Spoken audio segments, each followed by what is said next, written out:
உதயகுமாருக்கெல்லாம் நான் எந்த நேரத்திலும் பதில் சொல்ல தேவையில்லை. அதான் சொல்லல, அவர் என்ன பேசினாலும் பேசிட்டு போட்டோம், அதை மக்கள் கவனித்துக் கொள்வார்கள். யாரு அவர்கிட்ட தான் கேட்கணும். எது இல்ல இல்லைங்க, அவர் பேசுகிற மொழியெல்லாம் எந்த மாதிரியான மொழிகள் என்பது உங்களுக்கு நன்றாக தெரியும்.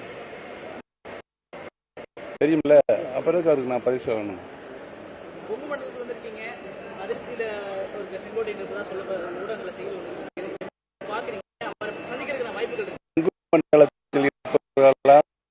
கொங்கு நாட்டு தங்கங்கள் என்று என்னுடைய நீண்ட நாளாக கனவு.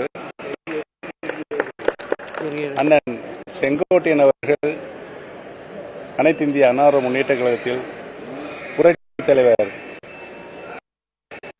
கட்சி நிறுவிய காலத்திலிருந்து இன்று வரை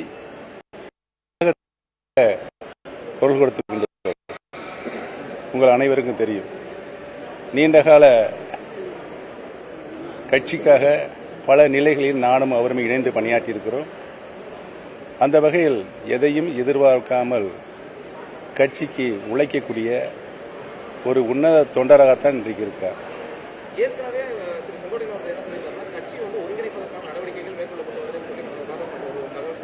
யார் யாரு கட்சி ஒருங்கிணைப்பதற்கான நடவடிக்கைகள் எடுக்கப்படுவதாக செங்கோட்டையன் சொல்லியிருக்காரு. இப்போ அவர் ஒருங்கிணைக்கப்படுறதா இப்போ கட்சி இணைக்கிறதுக்கான நடவடிக்கைகள் ஏதாவது ஈடுபட்டு கட்சி இணைய வேண்டும் என்று அனைவருடைய கருத்தாகவும் இருக்கிறது. இன்றைக்கு அனைத்து இந்திய அண்ணா முன்னேற்ற கழகத்தினுடைய புரட்சித் தலைவர் புரட்சித் தலைவி மாண்புமிகு அம்மாவுடைய விசுவாசம் மிக்க தொண்டர்கள் அனைவரும் கட்சி இணைய வேண்டும் என்றுதான் நினைக்கிறார்கள். தமிழகத்திலே இருக்கின்ற அனைத்து மக்களும் புரட்சித் தலைவர் எம்ஜிஆர் புரட்சித் தலைவி மாண்புமிகு அம்மாவில் இந்த நாட்டுக்கு செய்த சேவைகள், ஆட்சியில் இருக்கின்ற பொழுது ஏழை எளிய மக்களுக்கு தந்த நலத்திட்டங்கள், இவைகளெல்லாம் எண்ணி மீண்டும் கட்சி இணைந்தால்தான் ஆட்சிக்கு வர முடியும் என்ற சூழல் உருவாகி இருக்கிறது என்பதனை அவர்கள் எண்ணி வருத்தப்பட்டுக் கொண்டிருக்கிறார்கள். இதற்கு வெளிப்பாடுதான் கடந்த நாடாளுமன்ற தேர்தலில் அனைத்து இந்திய அண்ணா முன்னேற்ற கழகத்தினுடைய வாக்குகளை பெற தவறிவிட்டார்கள். உங்களுக்கு தெரியும், 7 தொகுதிகளில் டெபாசிட் தொகை இழக்கப்பட்டிருக்கிறது. 13 தொகுதிகளில் 3ஆம் இடம் சென்றிருக்கிறார்கள். கன்னியாகுமரி நடந்தது நாடாளுமன்ற தேர்தல், சட்டமன்ற தேர்தல் எங்களுக்கு வாக்களிப்பார் என்று அங்கிருந்து கருத்துக்கள் சொல்லப்பட்டது. கன்னியாகுமரி மாவட்டத்தில் நடந்த ஒரு சட்டமன்ற தொகுதி இடைத்தேர்தலில் பதிவான வாக்குகளில் 95,000 வாக்குகள் வெற்றி பெற்ற காங்கிரஸ் உறுப்பினர் பெற்றிருக்கிறார். அதிமுக என்று சொல்லிக் கொண்டிருப்பவர் வெறும் 5,000 வாக்குகள் பெற்றிருக்கிறார். இதிலிருந்து மக்களுடைய ஆதரவு யாருக்கு இருக்கிறது என்பது தெளிவாக தெரிகிறது.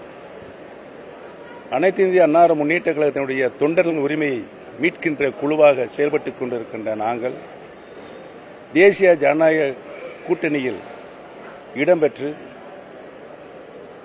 புரட்சித் தலைவர் காலத்திலிருந்து இன்று வரை இருக்கின்ற அனைத்து இந்திய அண்ணா முன்னேற்ற கழகத்துடைய விசுவாசமிக்க தொண்டர்கள் எங்கள் பக்கம்தான் இருக்கிறார்கள், மக்களும் எங்கள் பக்கம்தான் எங்களுக்கு ஆதரவு தந்து கொண்டிருக்கிறார்கள் என்பதை நிரூபிப்பதற்குத்தான் ராமநாதபுரம் சட்டமன்ற தொகுதியில் நான் போட்டியிடுகின்ற ஒரு சூழல் ஏற்படுத்தப்பட்டது. அந்த தொகுதியில் உங்களுக்கெல்லாம் தெரியும், யாரெல்லாம் எப்படியெல்லாம் என்னை தோற்கடிப்பதற்கு என்னென்ன சதி சூழல் இதெல்லாம் உருவாக்கினார்கள் என்பதெல்லாம் தெரியும். இவைகளெல்லாம் மீறி சுயேட்சை சின்னம் 22வது சின்னம் 2வது மிஷின் பதிவான வாக்குகள் 10 லட்சம் வாக்குகள், அதில் 3,42,000 வாக்குகளை மக்கள் எனக்கு வாக்களித்திருக்கிறார்கள்.